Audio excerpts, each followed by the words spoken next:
Cocoon has become one of my favorite front ends, and today I'm going to show you guys how to set it up. So first, you want to download the 2.0 release either from GitHub or from the Discord. I'm going to have both of those linked in the description, but to get to the GitHub, we're just going to search it on Google. You click on the releases page, and that beta 2.0 should come up right here at the top, assets, and download the Cocoon 2.0 beta. Once you start up Cocoon for the first time, they have a new helper that's going to navigate you through the setup of Cocoon. So first, we're going to click continue, and we're going to set Cocoon as our default launcher so that when we click that home button, it goes there automatically. Press continue. Here it has to be able to track your playtime and detect when apps close, but I'm just going to go ahead and skip this. And next, it's going to ask where can it store data. So for me, I already have a Cocoon folder here on the root of my Thor, but if you guys do not have that folder, go ahead and create one by clicking this icon here at the top. But if you already have Cocoon installed, you're just going to click on that same folder and use this folder. Next, it's going to ask for the different keys for the different scrapers. Steam Grid DB is used for scraping the different consoles that you have,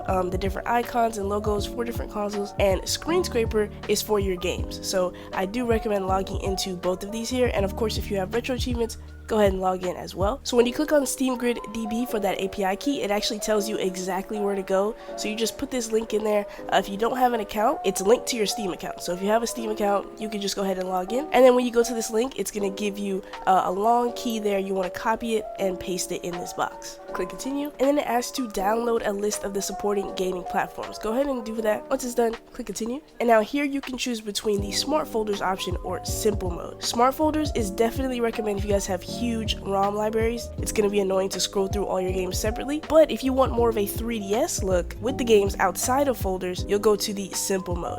But I'm going to go for Smart Folders, and then here it's going to ask to select your ROMs folder. Now this launcher is very particular when it comes to the naming of your different folders in that ROMs folder.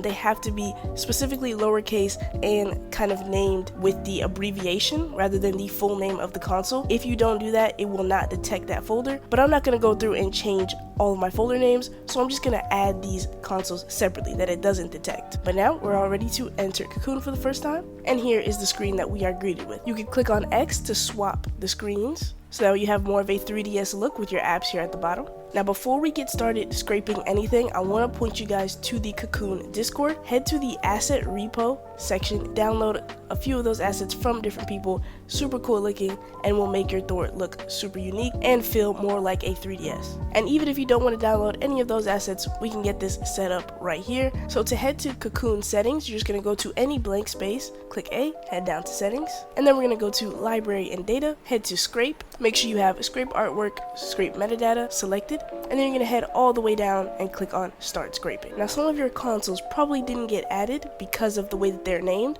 so we're just going to add them manually here. In order to do that, we're going to head back to the settings, so go to any blank space, settings, scroll down to library and data. You're going to click on Y, which adds a new console. You're just going to select all of the options that you want to add. After you selected your options, click Y, and it added them to this list. Now you're going to go through and make sure that the correct emulator is selected, and then you're going to add your ROM's path, and make sure you click Y to save. Once that's done, we're going to need to add a folder for each console we just added. So you click on that empty space, click A, new folder, and you're going to scroll down to the Smart Folder settings here, and we're going to go down to platform/console, and we're going to choose our option here. After that's done, we click Y, and even when you click on there's nothing here, that's fine. We're just going to continue to add a couple of those other consoles that didn't get added originally. Alright, so I've added my GameCube, 3DS, and DS folder, but they're still empty. We're going to go ahead and fix that. So you head to settings again, so once again, blank space, settings, library and data, and we're going to go to rescan all libraries. And as you can see, it found some new games and updated our library.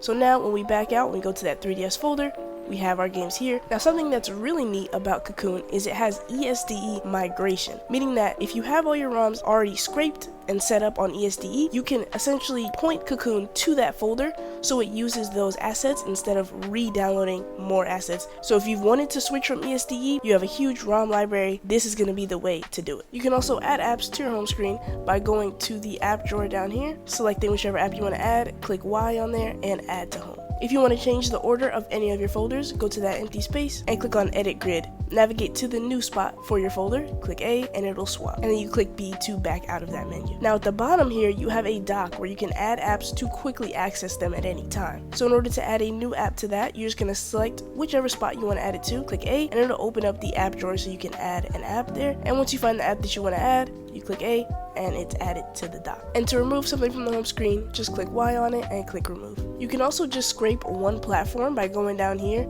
to the metadata scraper. You click on scrape scope and then go for the selected platform, and you can choose the platform here in this list and start scraping. Now I've done a bit of customization. You can actually set a MP4 file as your wallpaper up here, so I have a moving background up there, and then I have this asset that I downloaded from the Cocoon Discord. In order to change the wallpaper, you're going to go to the settings and go down to wallpapers, and you can change the top or bottom, and you can also use your live wallpaper from something like Wallpaper Engine, and you can change the performance down here to get either a more smooth picture or save some battery. Now obviously these folders do not look the best, so I'm going to show you guys how you can do a little bit more customization. So you just click Y, click edit, and you can change everything here. So the full icon basically just means this icon that's here on our home screen. The hero is going to be this icon that comes up kind of over our background, and then the logo is going to be the logo that comes up right in the middle of our screen. So you can either download your own assets, or if you don't want to do all that, you can just simply scrape them. So we're going to go to full icon, and you may run into this issue where it's not letting you scrape. Make sure that you have the folder named after the console that you want to scrape, and then try it one more time, and then you should have some options populate here at the top once you have your console named the correct option here. And then once you've selected all of your different options, make sure you click Y to save, and there it is. Now let's say you have a really cool hero,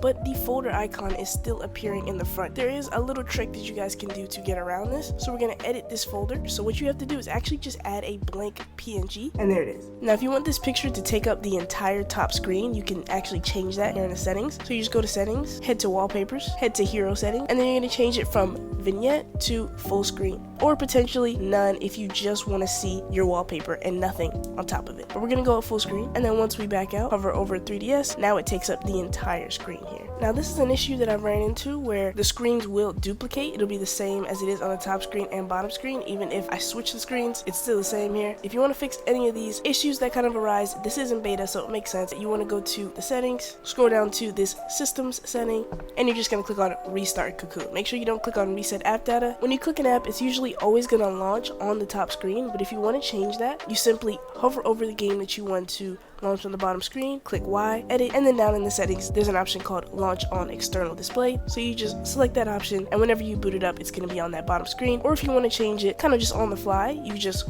press Y on there, launch, and then there's an option right there. That's going to be pretty much it for this video, guys. If you have any questions, let me know in the comments below. Like and subscribe, it's easy, and we'll see you guys next time.